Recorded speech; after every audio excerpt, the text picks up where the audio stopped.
Alhamdulillah wa syukrulillah wa la hawla wa la quwata illa billah. Assalatu wassalamu ala rasulillah wa ala alihi wa sahbihi wa mawalah. Rabbi shrah li sadri wa yassir li amri wa hlul 'uqdatam min lisani yafqahu qawli. Amma ba'du. Bapak Ibu yang dirahmati Allah, alhamdulillah, puji syukur kita haturkan kehadirat Allah atas limpahan nikmat yang kita terima, iman Islam yang utama yang harus selalu kita jaga, penjagaannya di atas akidah yang benar. Dan di antara bentuk pondasi akidah yang benar adalah seorang hamba harus mengenal Tuhannya, Rabbnya, Allah Azza wa Jalla. Dan pada banyak pertemuan yang lalu kita sudah membahas Allah itu ada di mana.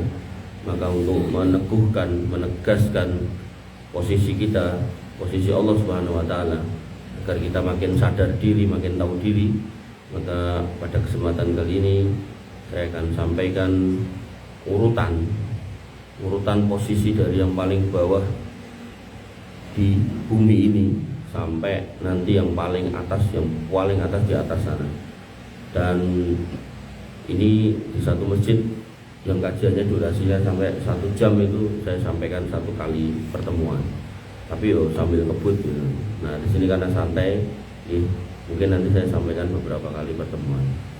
Nah, Bapak Ibu yang dirahmati oleh Allah Subhanahu wa taala, di posisi yang paling bawah hari ini, yang paling dalam, di situ ada namanya Sijin, yaitu satu tempat di mana Allah itu menaruh catatan amal orang-orang kafir, orang-orang musyrik, orang-orang munafik, ahli neraka yang masuk situ. Catatannya itu taruh di situ.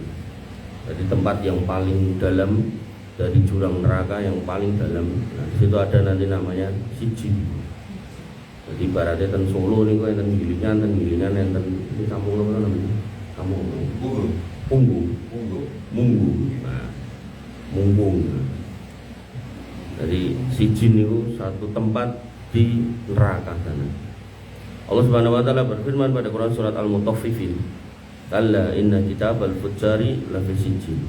Sekali-kali tidak, sungguhnya catatan orang-orang fujar, orang-orang durhaka, orang-orang kafir, orang-orang munafik, orang-orang musyrik itu ada di Sijin.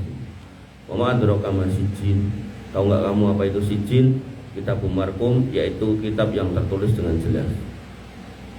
Mujahid, Qatadah dalam tafsir Ibnu Katsir mengatakan bahwasanya Sijin adalah bumi ketujuh yang paling bawah.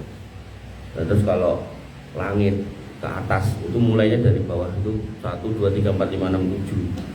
Lah nek bumi itu dari yang paling atas yang jenengan injek nih 1, 2, 3, 4, 5, 6, 7, 7-nya itu paling bawah. Nah, di yang paling bawah itu ada Sijin. Di situ tempat dekek catatan orang-orang tadi, orang-orang jelek ahli neraka. Bapak Ibu yang dirahmati oleh Allah Subhanahu wa taala. Nah, di atasnya barulah ada neraka. Sehingga cikal bakal neraka itu yang saya tahu wallahu alam itu nanti bumi ketika dihamparkan.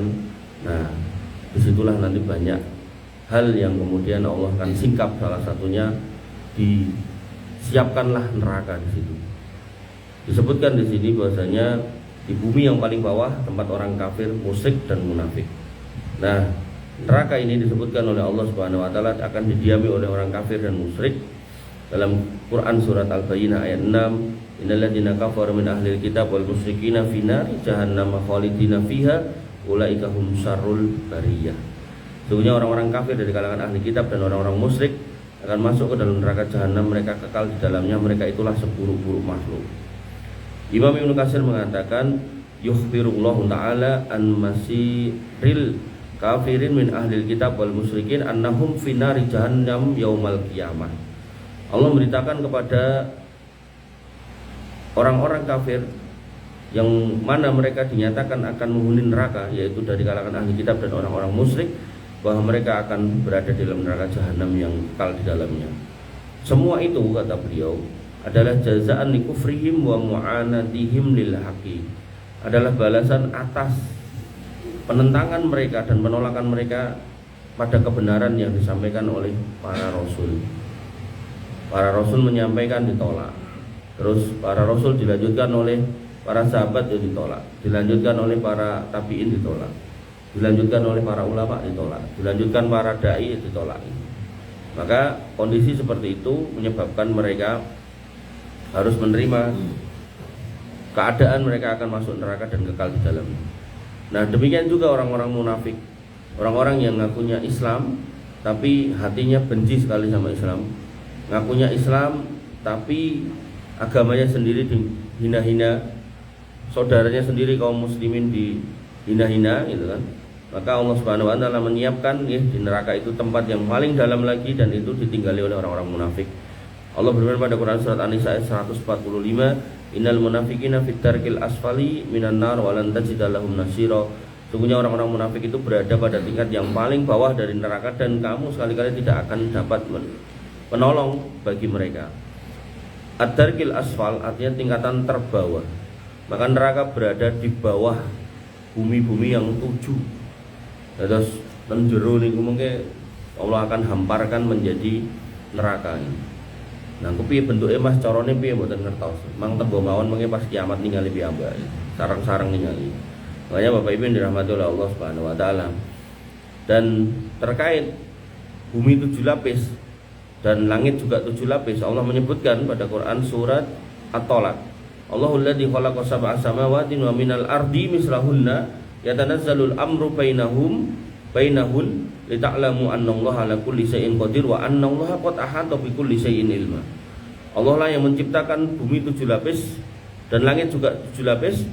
Maka perintah Allah berlaku padanya agar kamu mengetahui bahwa Allah Maha Kuasa atas segala sesuatu, dan sesungguhnya Allah ilmunya Allah benar-benar meliputi segala sesuatu. Bapak Ibu yang dirahmati oleh Allah Subhanahu wa taala, senajan bumi dibikin 7 lapis, langit juga dibikin 7 lapis, nah Allah mengetahui apapun yang terjadi di setiap lapisan itu, dan tidak tersembunyi buat Allah Subhanahu wa taala. Sehingga kalau kita yang ada di lapisan permukaan aja delik-delik bermaksiat, Allah tahu.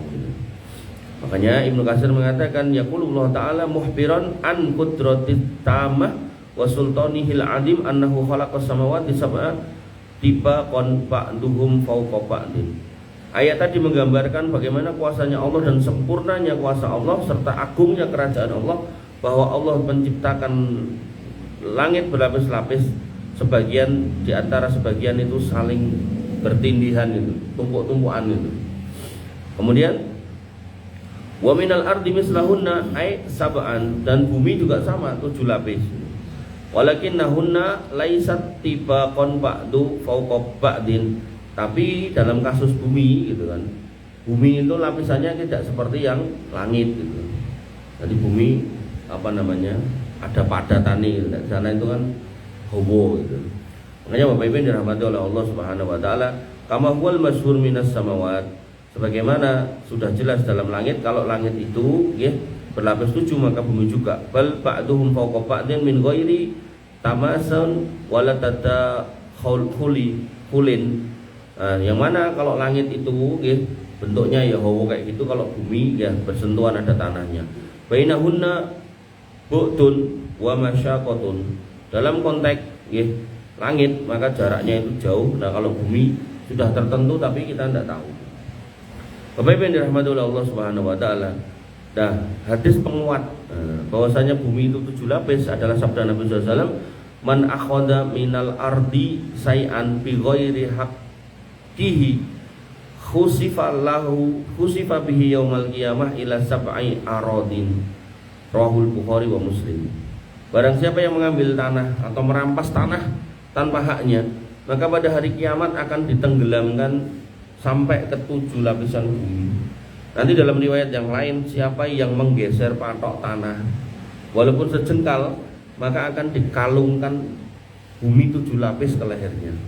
Makanya Bapak Ibu yang dirahmati Allah, sakilan itu ketoke umum sithik gitu. Tapi 7 lapis ke bawah kita tidak tahu. Jadi cara roti napa bolu napa-napa niku kandele niku pandel biangan. Lah niku terus dikalungke teng gulune awake dhewe iki mesti abot biangan. Nomale sing atus niki wau mboten mung dikalungke, ditepke gitu kan. Nah itu pasti abot banget. Makanya Bapak Ibu yang dirahmati oleh Allah Subhanahu wa taala, seorang muslim kalau tahu keadaan-keadaan seperti ini, dia enggak akan waton, enggak akan asal untuk kemudian merampas tanah orang lain, menggeser patok tanah orang lain, mendolimi orang lain. Dia akan berhati-hati terkait dengan muamalah dengan pertanahan. Nah, ini yang bisa saya sampaikan pada pagi hari ini. Yang pertama yaitu sijin, yang kedua itu neraka, kemudian yang ketiga bumi 7 lapis. Nanti di pertemuan yang akan datang kita lanjutkan karena masih ada langit 7 lapis. Kemudian di tiap lapis itu isinya apa, di langit yang ketujuh isinya apa, dan apa yang disebut itu apa. Nanti ada Sidratul Muntaha itu apa, ada Baitul Ma'mur itu apa, kemudian ada Jannatul Ma'wa itu apa. Maka sembari saya sempurnakan materinya, karena ini kemarin saya sampaikan terus ini kurang ini, saya belum sempat ngedit. Maka insya Allah dari itu semua jenengan akan mendapatkan pemahaman betapa kita itu makhluk Allah yang kecil, yang apa istilahnya, yang rendah, yang hina, yang tidak seharusnya kita itu menyombongkan diri di hadapan Allah Subhanahu wa taala. Mungkin ini yang bisa saya sampaikan. Dia mau nanya, tentang Pak Din? Boten. Dereng. Yes, siap. Oh, dereng nyangkut. Oke. Dan anu nggih, Bapak Ibu yang dirahmati Allah, saya sudah nge-share Mas Teguh WA yang intinya kalau panjenengan sewaya-waya waktu-waktu punya pertanyaan soal agama. Wis to, Mas? Wah. Wis mbok share apa urung? Kemarin. Dan di share ning grup. Saya kemarin ya. Dulu apa kemarin? Aduh. Wah, belum di share. Wah, lalen nih. Jadi keten Pak, saya menyadari kadang itu kan panjenengan sok punya pertanyaan, pengen tanya, bingung teko harus apa, urung kok ya. Oh belum. Oh enggak ada. Ada 4 Agustus enggak saya. Nah, maka Bapak Ibu yang dirahmati oleh Allah Subhanahu wa taala, punya pertanyaan, bingung meh teko sama siapa gitu kan. Oh, sesuk teko karo ustaze pas pengajian, pas teko pengajian ustaze ra teko gitu. Atau jenengan sing mboten dugi. Atau pas dugi jenengan kesupen gitu kan. Maka saya udah share ke Mas Teguh atau Pak Teguh WA, jenengan bisa itu nanti ada nomor, jenengan bisa bertanya di situ sewayah-wayah 24 jam. Jenengan kirim WA pertanyaan, nanti tinggal ditunggu, nanti saya jawab. Yang jawab saya sendiri, bukan yang lain. Artinya saya berharap pertemuan kita yang cuma Senin sama Selasa itu bisa saya sampaikan materi. Nah, sisanya dari mulai Rabu sampai kembali ke Senin lagi ya, jenengan kalau ada unek-unek sewayah-wayah jenengan bisa bertanya di situ. Yang penting WA gitu kan. Rasa nulis surat ra usah. Ngoten yang bisa saya sampaikan, kurang lebih saya mohon maaf. Alafu minkum. Subhanakallahumma bihamdika asyhadu an la ilaha illa anta astaghfiruka wa atubu ilaik. Assalamualaikum warahmatullahi wabarakatuh.